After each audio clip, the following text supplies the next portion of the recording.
এটাই এখান থেকেই আমাদের বারবার করে মনে হচ্ছে যে কোথাও কি প্রত্যক্ষ পরোক্ষভাবে থ্রেড কালচারকে সংগতি জানাচ্ছে।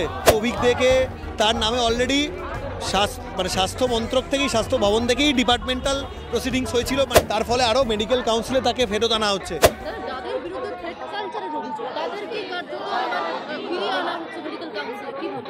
হ্যাঁ, সেটা তো এটাই এখান থেকেই আমাদের বারবার করে মনে হচ্ছে যে কোথাও কি প্রত্যক্ষ পরোক্ষভাবে থ্রেড কালচারকে সংগতি জানাচ্ছে। তো নাহলে এরকম ধরনের যার এগেনস্টে এত অভিযোগ, ভুড়ি ভুড়ি অভিযোগ, সেই অভিজ্ঞকে তার নামে অলরেডি স্বাস্থ্য মন্ত্রক থেকেই, স্বাস্থ্য ভবন থেকেই ডিপার্টমেন্টাল প্রসিডিংস হয়েছিল, অভিযোগ করা হয়েছিল, কিন্তু তার কোনো অ্যাকশন নেওয়া হয়নি। 2 মাস হতে চললো। শুধু তাই নয়, তার ফলে আরও মেডিকেল কাউন্সিলে তাকে ফেরত আনা হচ্ছে। এটাকে আমরা কোনো মতেই মেনে নিতে পারছি না, এটাকে তীব্র ধিক্কার জানাচ্ছি এবং সেই জন্যই আমরা আবার রাজপথে নামতে বাধ্য হলাম। বাংলা হান্টের আরও খবর দেখতে নজর রাখুন। বাংলা খবর মানেই বাংলা হান্ট।